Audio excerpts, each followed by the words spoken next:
Hey, here I am, packing up Napalm Bros. Here I am, packing up Napalm Bros.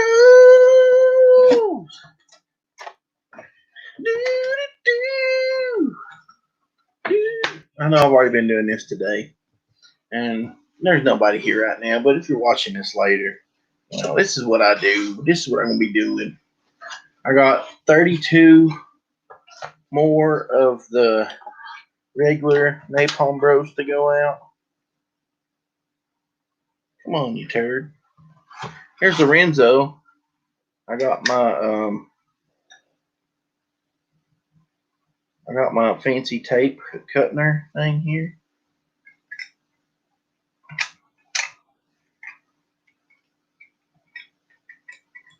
There we go. Make sure I got everything.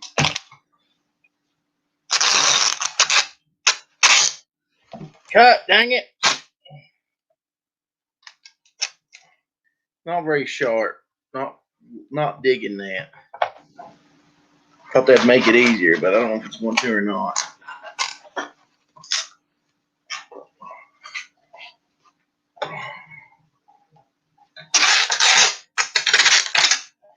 Might end up using more tape. Very poorly. Got Igthus in the chat. What's up, Igthus? Glad to see everybody coming by. Is this Groundhog Day? I swear you did this. Yeah, Lorenzo. This is just kind of what I do now. Now, I'm going to let everybody know. To save me lots of money on the tapes, probably not going to tape up the bottoms and tops like I was doing on the first ones. Plus, it took me over an hour to do 25 of these. I got 30 more of the regular books to go. So, you're just going to get a very minimal tape job. So, we got Skinny in here, Sam's in here, Igthus is in here. I was just getting ready to share the link there, Skinny, since everybody's in here. I didn't know if anybody would come back. Already done this once today. Had McCheese in here. Worked on this for an hour then. Got Comic Book Hut in here. What's up, Hut? Shipping up Napalm. Already got 25 of these ready to go. I've already got labels on them. Only thing I do is take them to the post office, let them scan it in, and it's good to go. Like I said, sorry, but y'all getting the minimum tape job now.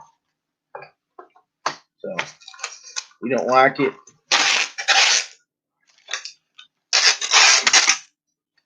I don't like his tape gun. It's not cutting good.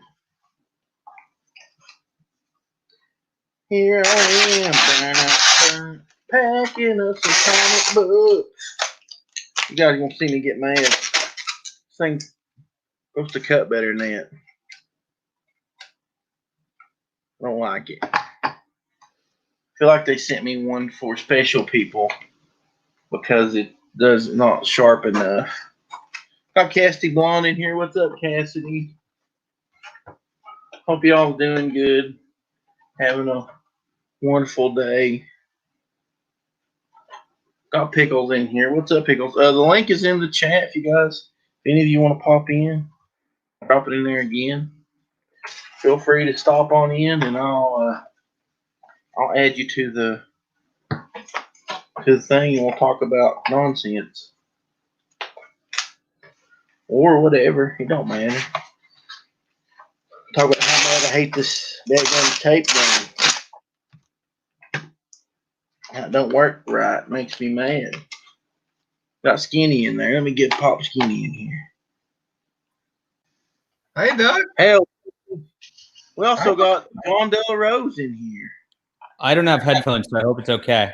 That's fine. I don't care. Cool. What's going on, guys? Congrats. I'm just packing up Juki books. I've already read it. It's awesome. So Yeah, Good work. 6 did a really good job. It's gonna be noisy because I'm using this stupid thing. How you been doing, John? I finally actually just got away from my kids for a couple minutes because my parents took them, and so it's been challenging. I'd say I'm like I'm a homeschool stay-at-home dad who's like doing all the cleaning, and I'm basically a housewife. So Can you be my housewife? no, you're not pretty enough. Yeah. Sorry. Sorry, Skinny. You're an ugly woman, Skinny. But people said, don't listen to people; they lied to you.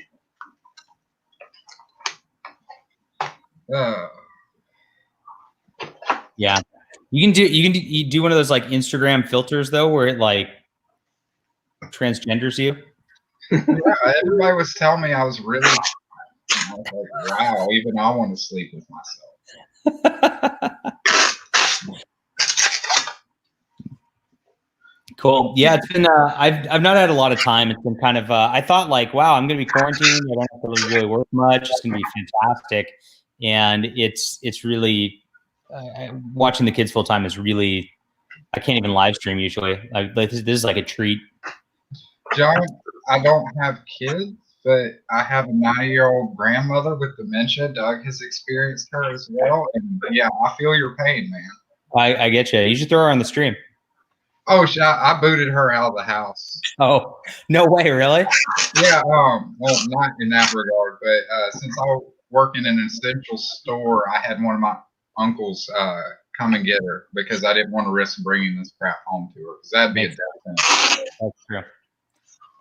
So now she's driving somebody else crazy, and I get phone calls from him, and he's like, "You won't believe what she just did." And I have to back my phone because I don't want to laugh at it. But as soon as I get off the phone, I just break down laughing. Yeah. You know my pain. Sorry if it's annoying you guys. Can I have you tape and ship all my books, Doug? I don't know. I thought this was like cool. I did it with my book, and I'm getting really tired of it. Oh, Doug, Cassidy's backstage. Oh, well. We also got Pickles in there too. Oh, what's up, Pickles? Hello. We got Dippy in the chat as well. Text. Tulsi is hot. Hello. Testing 1, 2, 3. How is everybody? Can you hear me? Yeah. Okay, that's good. Just doing some ad-libbing lettering.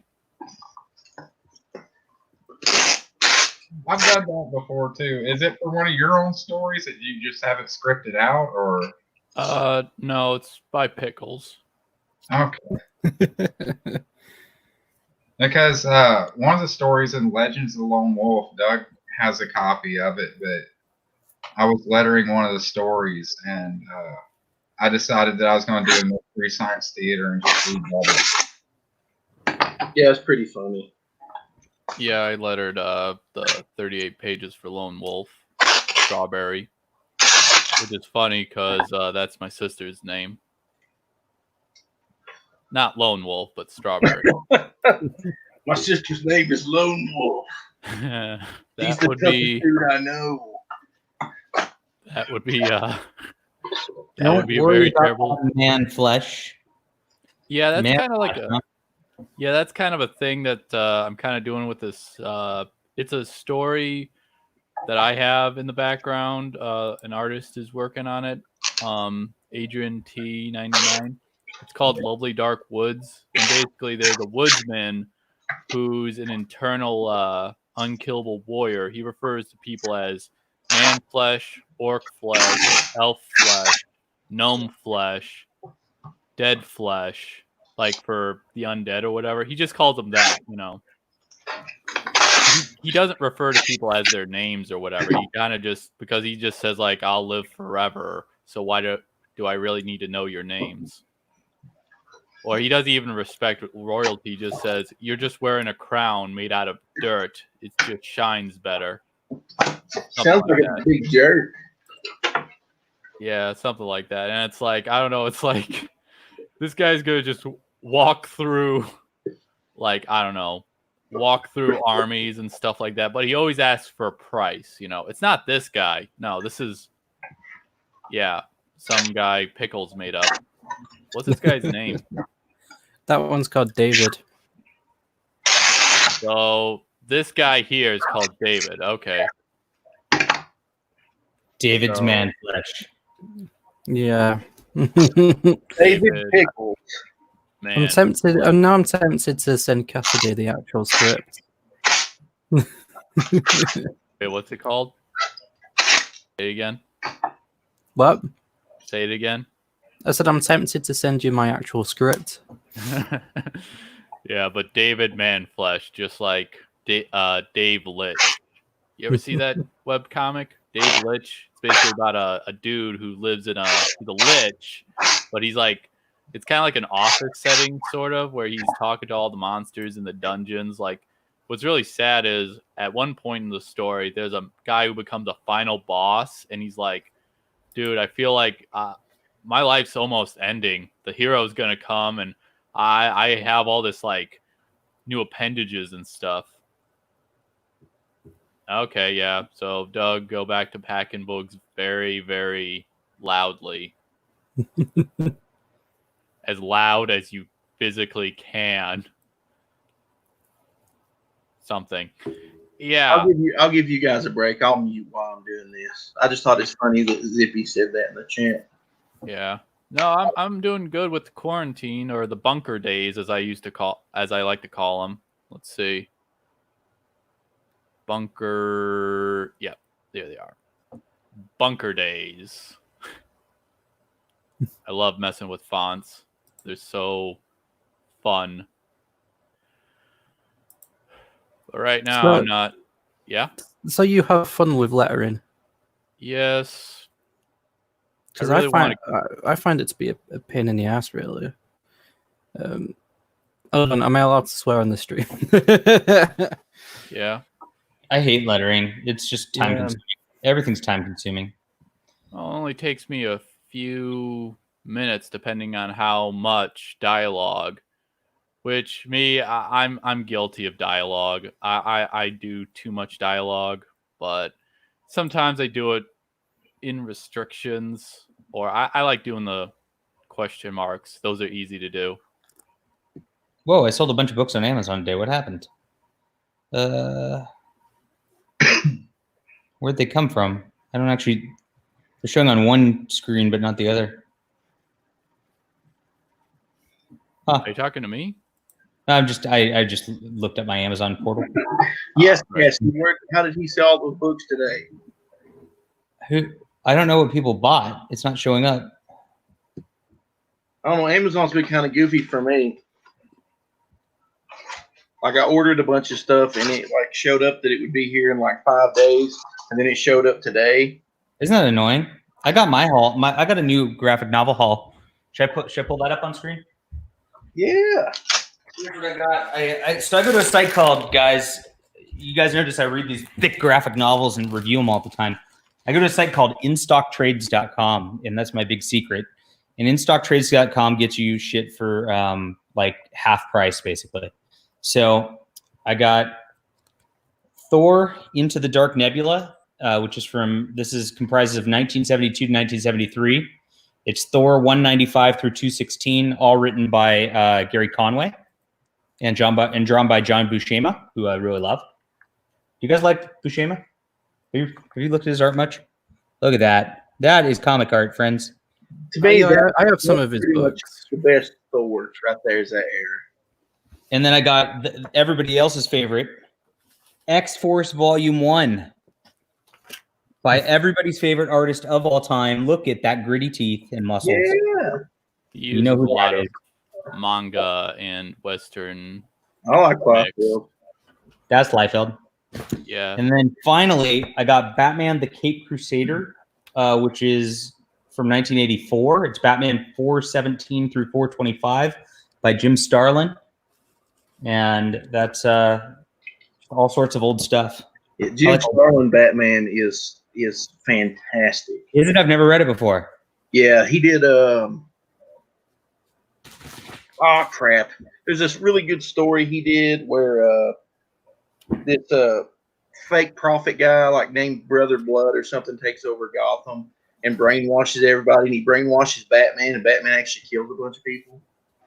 Sweet. Oh, it's really good. It might be in that. I'm not sure, but it's really good stuff. I will. I'll let you know. There's a. So yeah, they're doing these. So I mean, obviously, I like these Epic collections, and I always tell everybody about them. Basically, if you guys don't know about the Epic collections, let me tell you about some books that will change your life. They've got matching spines, so they all look pretty like this together, and it's like Marvel 1962 through Onslaught. Basically, it stops at, which is you don't really need to read after Onslaught anyway. And they do all the different lines, so you get all these different books, and they don't come out in order. So you might get X-Force randomly or Thor randomly, and you might get one from the 90s or 60s. And so there's no like need to read them all in order. And it just does like full runs basically in these giant, thick trade paperbacks. And I noticed that Batman was doing the same thing with these Jim Starlin ones, even though they don't have the cool matching spines, which I like the matching spines because I'm a OCD person, right? But I dig the thick trades of all the stuff. So that's that. Oh, nuts. How long have you guys been seeing my interactions over here? Seeing your interactions? Is that code for something? Yeah, talking to comic creators and like looking at my scripts. Oh no, we haven't seen any of that. Okay, good. They're not done yet. Your porn is safe. No, that's Yeah, they saw those naked pictures you were sharing. Did you guys see like 3 weeks ago when Britt Hume accidentally shared a screenshot that had a tab of like naughty costumes on it? Yeah, I think I heard about that. That was pretty exciting. Howdy there. Hey Lorenzo, how you doing? Good. Yeah, I don't know if I've been on with you before. Don, is this diversity and sleaze tax? Yeah. Oh, okay, cool. Well, I'm in the right place. We don't want to use the diversity moniker though, because the Hut might sue us for like use of his channel name. Sounds about right. I actually prefer something cool like Point Man Comics. Comics with a point, and comics that I'll get back to you on the rest of it. Are manly. Comics with a point and comics that are manly. Point man. I should include more sex and death in some of my comics, though. There seems to be more violence than sex, so yeah. What about violent sex? Oh yeah, there's that. I mean, I know there's a lot of indie comics with that in mind. I still haven't finished. Turn off your Pornhub while you're on the stream.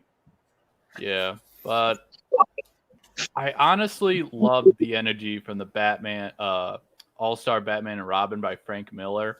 Even though a lot of people don't like that comic, but I gotta say, it gave me everything in a comic I loved. It was Batman being crazy. I will die on this hill. I'm tired of crazy Batman. I want to go back to 70s Batman, 60s Batman. Only when he ran around with Robin and said really stupid stuff like "Let's get in the Batcopter" or get the Bat Shark repellent spray. Oh, then you'd like Another Earth or Wrong Earth by Was there a Bat Shark repellent spray for real? Yeah, definitely. It was in the '66 movie. A shark jumps up and grabs Batman on the leg while he's hanging from the Batcopter, and he goes, "Get the Bat Shark repellent spray." But there's actually a comic out there that is, I think, it's called Another Earth. I don't know. It's basically by a different Ahoy Comics. Basically, it's about what would happen if Adam West Batman got switched over to the modern day Batman, but it's called like Dragonfly Man. And basically he gets switched over. I thought it was kind of like a neat idea where each side like kind of like does their own job, you know? Yeah, I read a lot of indie comics. Well, that's cool. I will die on this hill. I read Savage Dragon last night, guys. Oh, No. Jesus. Sorry. It's not bad. No, I for saying the J word. Oh, Sorry. it was. But I actually grabbed. There's a free trial. Here's another thing. I'm giving you all the like tips and tricks. You got in stock trades, so you can get cheap trades. Comixology. If you haven't done it, there's Comixology Unlimited. It's called, and there's a free trial for 60 days for it, and they have just like all these freaking comics, including like the entire run of Savage Dragon. They've got like Witchblade on there. There's another one I want to read pretty soon. I was reading Jack Kirby and Joe Simon's romance comics from the 50s last night also. Awesome stuff. And it's a free trial. So you can get it for like 60. I should be a salesman for these guys. 60 days, just zillions and zillions of comics including a lot of indie ones, obviously, since I mentioned some, for nothing. So, and what I like is I like their app, like when you have it on the tablet and you can just go panel by panel. Isn't that great? Yeah, dude, that right there should get more people into digital comics if they would just check that out. That's why I put out mine on Kindle. So my Kindle versions do the same thing because Amazon actually owns Comixology, so they have the same tech on the Kindle comics as they do on the Comixology comics. But Comixology doesn't like you submit it and then they'll get around to putting it up basically. But Kindle, you put it in yourself and you can put it up on Amazon yourself. And you just have to, I did it this morning for one of it takes like an hour to do a comic and you just like, you have to build that panel view yourself. But it's, if I'll share screen and I'll show you how to do it. Hold on. Pretty neat stuff. You should do this with all your books, Doug. All right. So I've shared my screen. Let me. This is handy, useful stuff for comic creators right here. So this Kindle Comic Creator, it's you just Google Kindle Comic Creator and Amazon will have it. It's just a free download app. And then what happens is you can make a panel on here by going new Kindle panel, like this. It made my 6th one because I've already filled out this page. But you just drag the corners of it to be wherever you want. And then you click on it, see it's at 100, it auto defaults at 150% zoom. So it'd be a little too big for the tablet. So what I'd do is I'd just drop that panel side. Whoops, I didn't mean to do that. You right click on it and you go set zoom level and 100%. And then it'll come up as the right thing. You just do that for every panel across the board. I'll get rid of this panel. How do I just delete panel? And as you see, I've got them all on here, panel 1, panel 2, panel 3, panel 4, panel 5. And then when I upload my Kindle file, it will have all this in it and you could just double tap on it and get in there just like Comixology. So there you go. I'm definitely gonna have to do that. Yeah. Same here with some of my books. I should probably put my books on digital. Another book that's free on Comixology is Volume 1 of Hellboy. Yeah. Oh, wait, is it? Yeah. I've been meaning to reread that. It's been a lot of years. So there's some great stuff on there. I've been subscribed to it for several years. So you're actually paying for it? Yeah. I got in about when they did a 60-day trial a couple of years ago, and I love it. I don't care if you have to pay for it. It's the unlimited is well worth paying for. It's only like $5.99 a month or something stupid. Yeah, it's really cheap. Yeah, I think you get it for free if you're an Amazon Prime, customer. Oh wow! I think so. You've got to add it on still because I've got Amazon Prime. I still have to pay for it. But this is it, and yeah, it's great. You can, and of course when you just click on the panels yourself, you can see how it looks on the panel view, which is kind of nice as you're formatting it, right? So yeah, that's awesome. And then once you're done with it, you just go up to this file button up here. Is that showing on the screen? I think it is. And then you go export as KF8 book, and then it just creates an Amazon Kindle file for you. It's pretty simple. And that is so cool. Thanks for showing us that, John. There's my tutorial for you guys. I should make an actual video tutorial. I bet you it'd get a lot of views. It would, because people don't know how to do this, and I bet there's a ton of people trying to figure it out. I think there's less than normal. So, I mean, the other thing, I shouldn't talk about all my secrets, my comics writer pro secrets. Yes, you should. I want to talk about all of them. Okay, cool. I'll talk about all of them. So what I've done now is I've actually, and this is one of those spend money to make money sort of thing. So I don't know how viable it is for everybody. But on the book end of things, I actually I always run ads on all my novels. And the novels keep selling because I run ads on them, right? Because after Amazon really likes to show books that are new to people. And then once they're out of that like 30 to 60 day window, they stop showing books to people. They stop like recommending it to people because they just push the new stuff because they're trying to just do volume and sell better, and new stuff always sells better. So, but they let you run ads on Amazon so you can show up under people's books. And let me see, how do I let me share something else. I'll show you my books are showing up. I'm running ads. Let me look up a random book here. See if my ad shows up. There it is. Okay, so I'll pull up a different screen real quick. So I run ads on all my books, and I started doing this on Flying Sparks now about 2 days ago. So you're gonna have to see this share. You're gonna have to redo it. I don't know how to just switch windows, but you look, I'm on Supergirl. So I've targeted Supergirl with my ads, and here's Flying Sparks right here. So every time anybody looks up Supergirl, they're getting a Flying Sparks ad, and it's been selling a couple books per day by doing that. So pretty cool. That's a good book too. I gotta say, I very much enjoyed Flying Sparks. Thank you, appreciate it. So I'm trying to get it just seen by more people on Amazon, and I've got what Amazon does. So I only run ads on book 1, and this is why. So, whoops, let's get past. We don't want that ugly cover. But what happens is you can put your books in series on Amazon. So as you get different issues done, you can, and as a consumer, you can hide the books you already have so that you can only see the new ones too. But you see that all the books are listed right under here, and it makes it really easy to just buy the entire series when somebody's in there. So that is that's the trick of advertising. You advertise that first book, people see that there's a series and they want to go through it, and then they go through and buy the rest of the books, and then you make money. Yeah. There's the other tutorial. That's excellent. Hmm.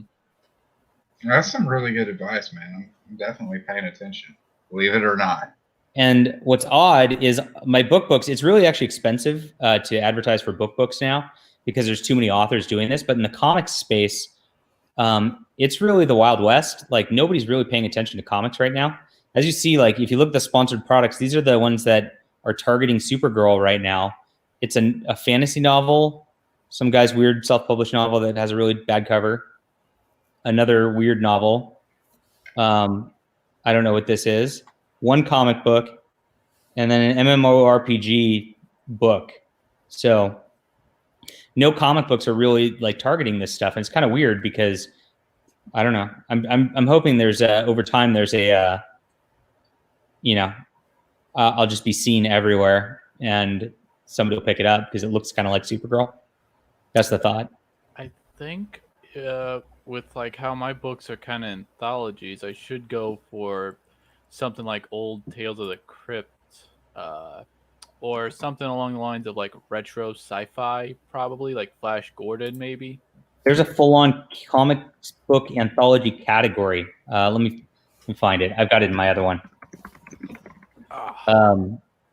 So you can. So when you put up your Kindle file, here's the other trick. You get to put what category you want to be in. So you see it right here, my bestsellers ranks, right? So there's graphic novels anthologies. So you can actually go in and put your book as a graphic novel anthology. And there I am right there, the #2 new release. And it shows up with all the other anthologies in here. And then there's Tales from the Crypt, like you mentioned. And then you can target the category. So it will target all the top books in the category for the anthology. So people who are already reading anthologies then will see your book and it makes sense. Right. There you go.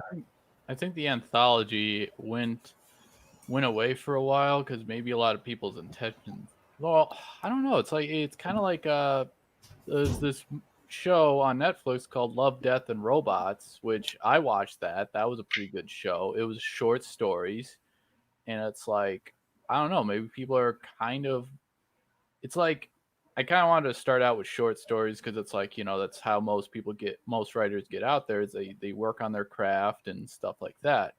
And I kind of think with people's short attention spans with some things that they need basically something short and easy to, get a hold of. Versus, oh, you have to watch up to season 12 to get the whole story. And it's like, but people do binge watch a lot or binge. Well, is binge reading a thing? Yeah, there's lots. Binge reading is totally a thing. That's what I aim for, and that's why I come out with so much content, because binge reading is the same thing as binge watching. So what happens invariably is, like, if you have a book out, for example, people will go to your first book, and I would say 1 in 5 people don't just go buy my first book when they see it. They just go, oh, there's 5 books in the series. I'm just going to buy all of them. And they just buy all of them. And then they read all of them. And that's where the bread and butter is on Kindle. And people want to see these days. I've noticed that people will actually ignore your books completely until you have at least 3 books out.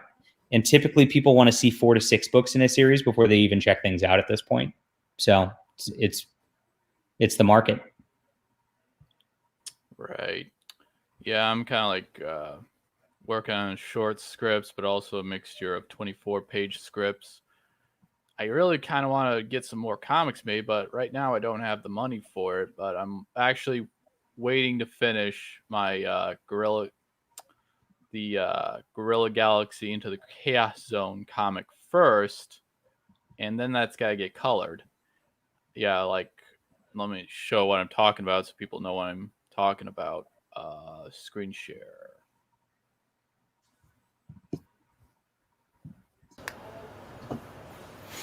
What's Gorilla Galaxy about? So basically, you get this Darish rogue, Flash Gordon type, hothead captain called Captain Blue Bedlam, which, yeah, that's his full name. Basically, Captain Bedlam was given a choice: save the universe or save Gorilla Galaxy, which was his home. He chose to save the universe. This is what happens next. That's kind of like, I should make a tagline for that and put it on this cover, because that basically sums up the story. Like, let me find my tank file.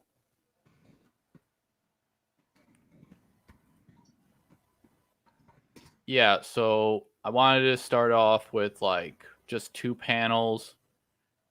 I mean, look at this. Lobster guy in space right here. Let me just see.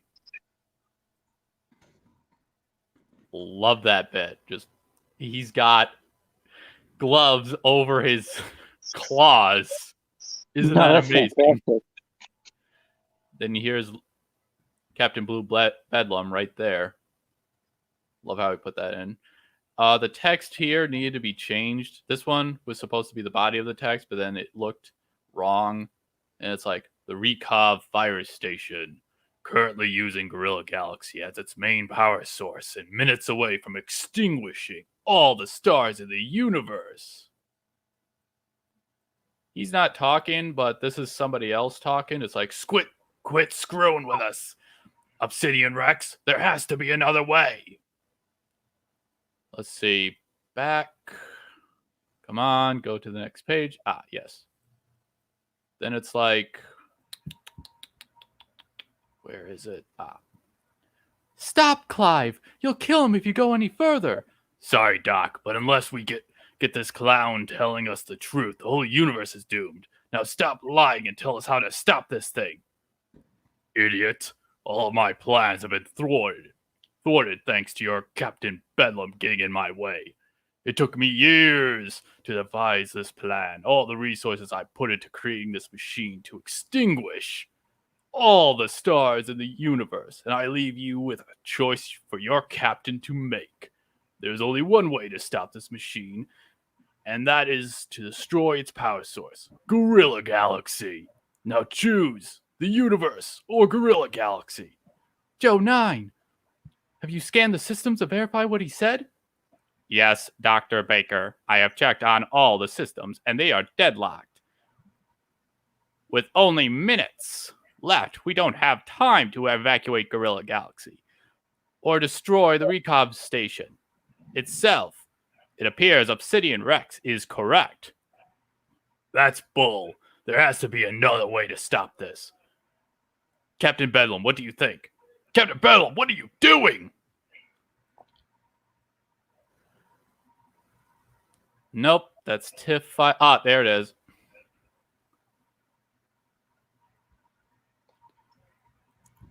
Condemning myself to hell.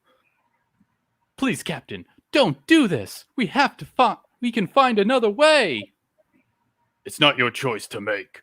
And I'm not going to have those people's souls, my people's souls, on your conscience. I will put them on mine. I will have enough to bear for the rest of my life. This is the way it has to be. I should add a click noise. Yeah, I should. And there it is. Yep, this is a 2-page spread. I don't really want to do a lot of 2-page spreads. There's only going to be like one per book because this looks like it took a long time to make sure all these edges looked like the detail he put on the edges, making them look like glass breaking. We don't even know who this guy is, but he's my favorite character out of the whole thing. This is a nerd. These are little animals. This, of course, is very, very heartbreaking to see. Don't know, but the expression he put on that rhino, that right there. And this, sad. But then, like, I suggested to him, like, can you add Captain Blue Bedlam right here? And he's like, why do I need to do that? I'm like, you should see his expression or something. Because then it would kind of, I don't know, kind of be boring with just the, originally it was supposed to just show one explosion, but I'm like, nah, add all the expressions of people looking up at the sky, you know? Yeah, so, yeah, that's kind of like what the book is about and this is basically him on a mission to find Obsidian Rex, who escapes somehow, and he's not sure what to do with himself afterwards, yada, yada. That's just 6 pages in. Sorry if I rambled. No worries. Yeah, guys. So Dave says digging the art. The art's really good on this. I really liked it too. I read the whole thing. And I think you've got an enjoyable story. You've got some cool characters who are pretty dynamic and different. And yeah, you've got a good thing going. So I look forward to seeing more of it. Yeah, I'm hoping it gets finished. 10 pages are done now. Oh, man. Did you say it's going to be 24 pages? Or? It's going to be 44 pages. I felt it needed 44 pages because, I don't know, I had to include a lot more action and stuff blowing up and really weird stuff, like a pineapple head for Captain Bedlam. Like, I don't know. I'll wait until that page is done. But it's like, it's supposed to be like a really funny kind of moment. I didn't want it to be way too serious and dark, you know, because I think sci-fi has too much of that. But the first 6 pages are to draw the reader in, and hopefully it achieves that when it's printed. And yeah, so I'll basically hopefully get this thing, all my comics, you know, hopefully I'm probably gonna work out I'm not very good at some technical things, you know, like when I first printed my comic, I didn't know how to do that, so I had to learn it. And I don't know, it's like I really wanted my comic to get printed, but with this quarantine happening, and I gotta wait on Indie Planet for 3 weeks or whatever. So I'll probably put this thing on Amazon and see if the first 2 books. I gotta redo the lettering on issue 2 or something. I don't know. Yeah, I'll definitely check out that Kindle creator. Yeah, so it's just an idea I got when I was folding boxes. Folding boxes? Yeah, I'm not joking. First job I had, basically folding boxes in a factory, and I'm like, do I really want to be doing this for the rest of my life? And I'm like, no. So thought up a 10-page story, then thought up another one. Actually, my friend told me I should start making comics, and I'm not really good at drawing sometimes, but I can come up with weird ideas and stuff like that. You know, I just see how far I can actually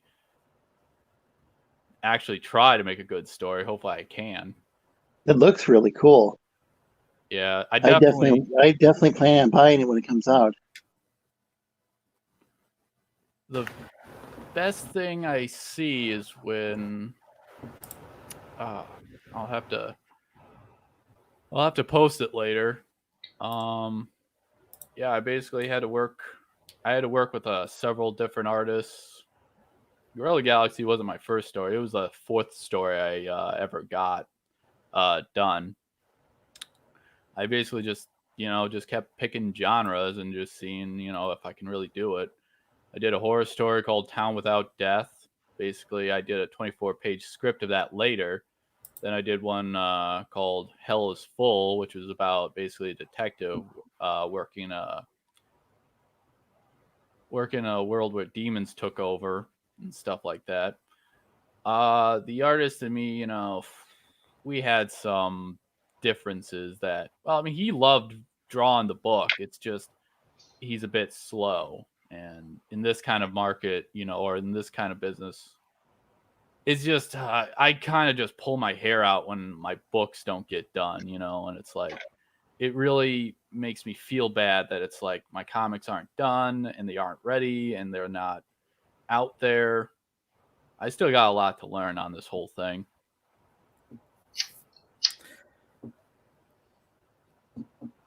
Yeah. You're also contributing to Corona Kings, aren't you? Oh yeah, definitely. I helped. I don't know how to pronounce his name. Yeah. Yeah. He's got some cool art. Whoa, he disappeared.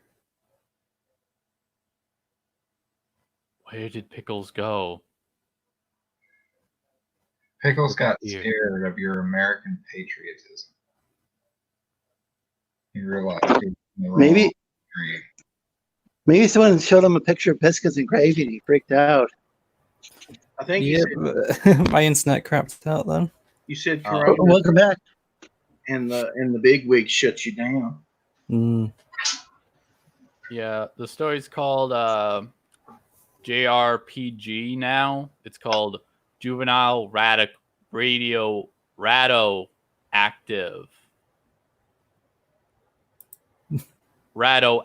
Pro Wrestling Gators, with a new comic element called Radioactive, where if you get touched by it, you turn into a radical pizza eating monstrosity. Maybe, I don't know. Are they going to be wearing luchador masks or anything?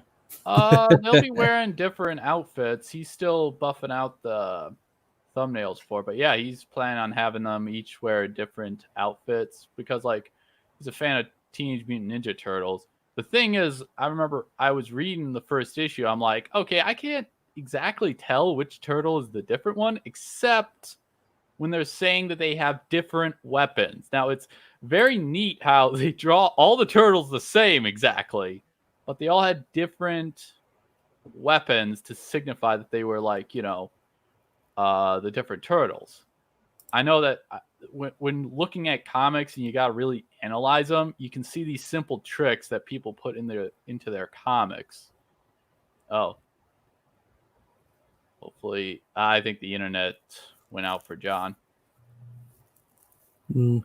But you got to notice like simple tricks that people put into the script writing so that artists can have an easier job, because this is a very work intensive field, but you also got to understand if they're productive or not when they're drawing, but also give them free liberty to like draw whatever they want within reason. Okay, so he's going to write. Yeah, it's actually nice talking to people right now, just in these bunker days. Bunker So days. great. Yeah. So this is going to be how many pages? Did you say how many pages it was going to be? For this one, for the Corona Kings one, for JRPG, that one's going to be probably 8 pages because like he's drawing in himself and stuff like that. Don't want to make it like a 30 or 100 page book because then that would take forever. But it's a simple pilot with establishes the characters and stuff like that, and it has flexibility and wiggle room. Like you feel when you read this, you'll have a complete story. That's usually what I aim for when I draw short comics or short things like short stories. You gotta tell a simple story and then leave off. Like the ending is never really the ending. It's usually just a stopping point for readers. Because me, I never really feel like to leave on a cliffhanger because it's like, will I ever be able to get this comic done? But no, I usually go for you get this story, this wild ride, and then you stop right there at a good point. Like a guy, like this story I wrote called The Buried Devil in My Flesh. Basically, it's about a guy who has to keep this devil inside of his flesh or it'll go out and kill people. He basically gets shot and this devil pops out of his body, kills all the people that shot him. Then he wakes up in a hospital bed and he's like, well, what's going on? He's like, oh, it turns out you had a tumor and they had to remove it from you. And it's like, oh, that means it was all nothing but a dream or something. He has internal dialogue and says, I'm demon free now, as a joke. But then like the last panel is where we see this guy who told him he had a tumor. He's facing the reader. He has this demonic face as he's like a demon. And he's like, oh, yes, you're demon free. But the demon's out there now. Something. I don't know. I felt that would be a good twist. I don't know. Is it? It's a decent twist. Yeah, I also included sexy demon ladies. Some demon ladies. Yeah, like kind of like you've realized Stephen King or Joe Hill kind of does that, where it's like you're not sure whether the character's dreaming or awake, and then the next page changes to like reality or something. Because like I think that's an easy way to kind of like trick readers. Like he did in the. Have you read Lock and Key yet? No, I haven't. Well, if you read Lock and Key, Joe Hill employs that a lot, where he'll have where a character is killing a bunch of people, and then of course you don't know whether that's set in the real world or it was just something he was imagining, because then he turns the page and then the character is just like thinking about it. There's also a story called The Cape, where basically you get this character who is a stoner, or he basically suffered an injury when he was a kid because he used this magical cape. It got caught on a tree and then he fell from the tree and then basically broke his head. And then of course he basically lived his entire life with all these headaches and stuff like that. And what happens then is he gets the cape as an adult and starts killing his friends and family.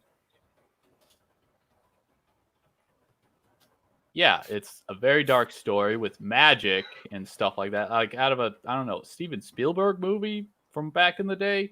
But then like, yeah, just really sad and psychotic guy. Hello. Hello. Sam? Yep. Are you Sam Winchester? Wish I was. Okay. Sorry, I couldn't get you in earlier. It was the room. Yeah, it's fine. It's fine. Lots of people here tonight. Hey, Lorenzo. Cassidy, Skinny, Pickles. Hi.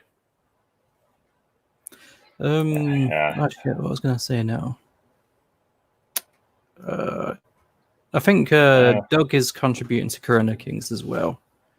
I'm not actually sure what yeah. what he's doing for that. I've got an 8-page script that somebody's drawing about a Golden Age character. It was one of those. He's a public domain character now, but me and the guys working on a full-length book. Me and Skinny was shooting ideas off to each other the other night about it. So I'm just introducing the character in Corona Kings. It's just going to be an 8-page story. But if it does well, I'm going to do like a 32-page book probably. Wow. Yeah, I really like how everybody seems to have so many things going at the same time. It's pretty crazy. I mean, in a good way, but yeah, it's crazy. Yeah, it seems like every day felt like Corona Kings is spreading. Oh, Because yeah. I think I don't, correct me if I'm wrong here, but it's like Jimmy might be doing something, and I am contributing Jimmy. I just saw that on the YouTube. If you've seen my Twitter, I've been posting images of panels. Me and Shabby have are doing a short story together. That's nice. Yeah, I've seen that with Mr. Trouble, that Darish rogue. And he doesn't even have any pickle butts, and I was kind of disappointed. Yeah, I wanted there to be pickle butts, but Shabby was like, no. What That was about me trying to do an Eastern European accent. what about the pickle stripper? Well, Go now on. I'm starting to get free time on my hands, so I might draw that. Okay. Oh Lord. Yeah. Did I suggest that because of the Stripperella comic? Yes. Oh Jesus. Yeah, because you gotta create a character like Stripperella so you can use the word Excelsior. And I still gotta make a stripper character who has superpowers. I still love that opening. It's like, it's like, oh damn, there she is. Like they just got a guy off the street just to say that word. Stripperella.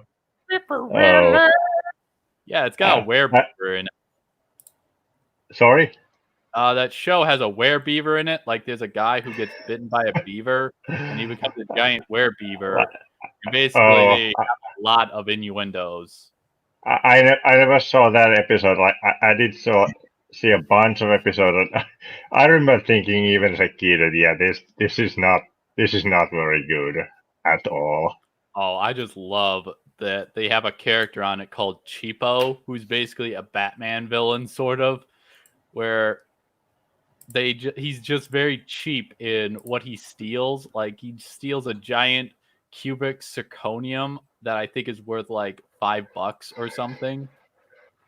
And he has his henchmen share a gun, and he's like, they ask him like, boss, should we like get more guns or bullets? He's like, what are you talking about? We have, he opens like his Glock or something like that, or his like revolver, and it's like, there's 3 bullets left. We still got 3 bullets left. And I'm like, that the character's execution is just phenomenal.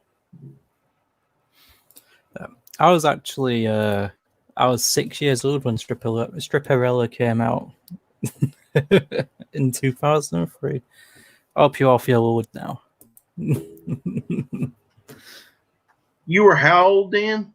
I was 6. That was the year after I graduated high school. Wow. I graduated in 2002. Really young one here.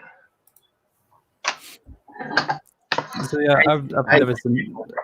I was 16. 16. Oh. Wow. I feel old. Oh, I feel old right now. I'm fucking. Oh, sorry. I'm 23 next month. I'm starting to get grey hairs. Oh, got a young one. Really? Yeah, I started losing my hair when I was like 21, 22. We all have our crosses to bear. I've I got don't have any hair because I'm an electrician. but don't you molt? Molt? Yeah, doesn't all your skin come off? Not molt, that's a bird. Don't you shed skin though? Oh, I'd rather not talk about that. Guys, I've got 30 books done. I've got 2 more to pack up. Is that the first tier stuff? Yeah, that's just the single issue, like no stickers, no. That's just the issue in the ash can. So I'll be done with that. Man, I am really jealous that you're able to pack that many up. Oh, once you get to folding the Gemini, it's no big deal. Yeah, Well, sorry. Yeah, I should have done my thing a lot better. I don't know. I should have probably made a campaign, gotten the basics and the know-how. I could have basically been getting this stuff out faster. I don't know. Like, it's hard for me to kind of like multitask in that kind of regard. I kind of wanted to use this Indie Planet site where they print your comic on demand and send it to people, but I think the state of Florida where they're centered at is shut down now. Oh, And I don't even know if they're an essential business. I think I'm just waiting this out, but honestly, I think this week or by the end of this weekend, I'll probably have my book. I'm going to see to get my books put on digital, although I kind of like really wanted them more into print. But I don't know, with the way that things are turning out, this probably will go on until June, this whole mess. yeah, probably gonna be the same here. Looks like, unfortunately. But yeah, I think I saw some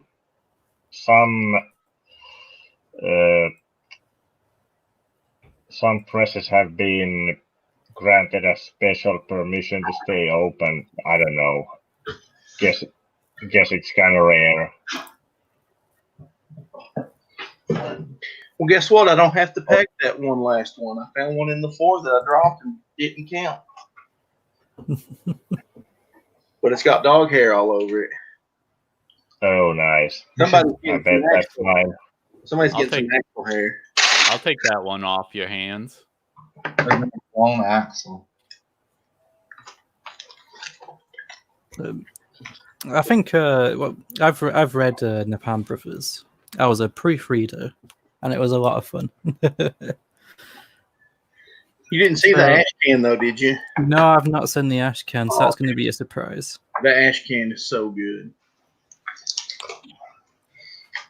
Oh, well, that took me about an hour to pack 31 books. So, What have you got left now? I'm not exactly sure now. That's all the single issues. Now I go on to the people who got stickers and all that. I got to do Napalm, like whoever got the issue and Napalm stickers, then whoever got the issue and got Napalm stickers and pins and the gravestone press stuff. So it's not a whole lot, but you've got to divide it up into little sections. I think I added in an extra book. Does that mean I'm getting an extra ash can or no? I haven't thought about that. I know, like Lorenzo, didn't you? Lorenzo backed 2 books, and he was wanting 2 ash cans. I backed 5 books. Oh, 5 books. So Yeah. Wow. I believe I've got. Nice. I believe I ordered enough ash cans for every actual book that goes out. Excellent. So I was planning on sending ash cans with everything. So yeah. What's coming after Napalm Brothers? Either Gravestone Press or Doug Garrett. Well, it just depends on what's done. I think you guys got the first vestry done, don't you? The colors are being done. Yeah. So you might be ready. It'd be a tie between you and Skinny. I know Skinny. How much you got done of Otis Stein there, buddy? So far I've got 10 out of 24 pages. Okay. I'm not even halfway yet. The art on that looks really fun. I've got to talk to Jeremy Lott. We was going to put out his book, but I want to make sure that I set up an actual business before we do this, before we get all this stuff rolling anymore, because I don't want to have to pay taxes on the money everybody else is making. So if I set up a business, we'll just write it off all as a loss, because it all is a loss. We figured out when we're done with Napalm, there might be $100 left over if we calculate it right. Okay. Wait a second. I thought you were supposed to make a lot of money and then not deliver any books. I thought that's how you become a real. See, we're not doing it right. We're just trying to get books out. What we're supposed to do. Wow. What we're supposed to do is, run a campaign for a year and a half, and the book be 6 months late, and we bring it on everybody except ourselves. I hate it. 8 fucking different campaigns.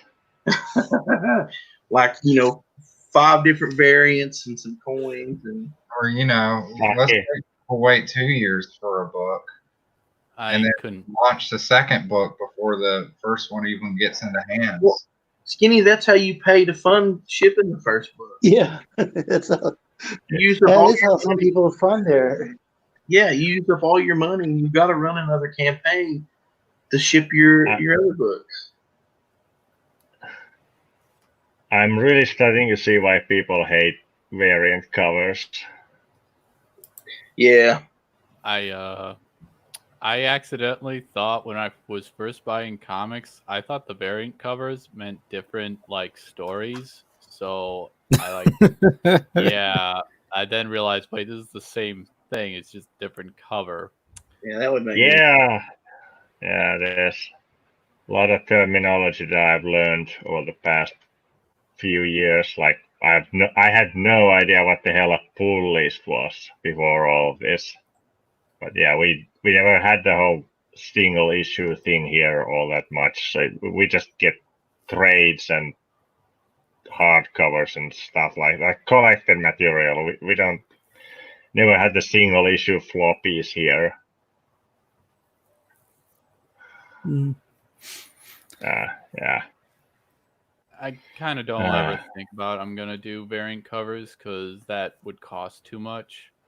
I think the cover should be different if you're launching on different platforms. That makes sense. Like Indiegogo should be different to Kickstarter, in my opinion. Yeah, that's a good policy, I guess. Kickstarter might even have some sort of rules somewhere. But I keep hearing different things about Kickstarter from different people, so I don't know what's their policy. I did think it had to be somehow unique, but I could be wrong. I think there has to be some sort of. It can't be absolutely identical, I think. Well, why don't we just ask Doug? He's done it. Doug, what? Did Legends have to be? How much different did Legends have to be to launch on Kickstarter since you launched on Indiegogo first? They want something exclusive, so I just put a different cover on it. So that was enough. I think that was enough. They didn't have a problem with it, but I think you can actually do the same cover as long as you offer like something else with it. Like say, I don't know. It's just make it like a T-shirt or anything. You can make it just a Kickstarter exclusive. Is it enough if some tiers are different? Is that enough? I think as long as you have a Kickstarter exclusive item with the book, like say it's like back Napalm Brothers on Kickstarter and get this Kickstarter exclusive sticker, I think they would go with it. Yeah, probably. Guess makes sense for them as well. Dave says in the chat, Doug Knaple, he did that with Earthworm Jim. He just had a different poster come with it, the one by Alejandro. So as long as you offer something exclusive, I think they're pretty cool with it. I thought some sort of element had to be different, but I wasn't sure. We got some old metalhead in the chat. He's also doing a Corona Kings and his book Thrashers. I can't wait till he relaunches that because I want that book so bad. I do too. It's been one of my favorite books. I cannot figure out why it never got funded. Thrashers. I remember seeing that around a lot. It looked really fun. Yeah, it's about a bunch of headbangers in the 80s fighting aliens. I did a theme song for it, and it was really cool. Yeah, that was a fun looking book. I don't know why it got funded either. I think the difficulty might be that there's so many different books out all at once. Well, you know, I've been seeing books getting funded, and they're only getting funded because they use a certain hashtag on Twitter. But once they hit their funding, they're not making any more money. It's like they'll fund, they don't make any money, and half of them's not making enough money to actually put the books out. They're being told by certain creators, hey, if you just slap this on here, you're going to get funded. And there's a lot of books. You wonder why they're not coming out. You know, they only made like $2,000 or something, and they're nowhere to be seen. That's dishonest. Yeah, that's how it works, though. Don't ever listen to a bunch of disenfranchised pros when they give you tips because they don't know what they're talking about. If I'd have listened to a bunch of these guys back when I was stupid and was their follower, I never would have got Lone Wolf put out. The only reason Lone Wolf ever came out is because I didn't listen to anybody and just did my own thing. Yeah, I got told to basically should figure out how to market my book more or whatever like that. But like this person was, I don't know. But like I do need to market my book. But problem is I wanted to get it finished first. Yeah. It's like it was just a really stressed time getting these 40 pages of comics done. Each was a 10-page story. It's just like you gotta find the right artist.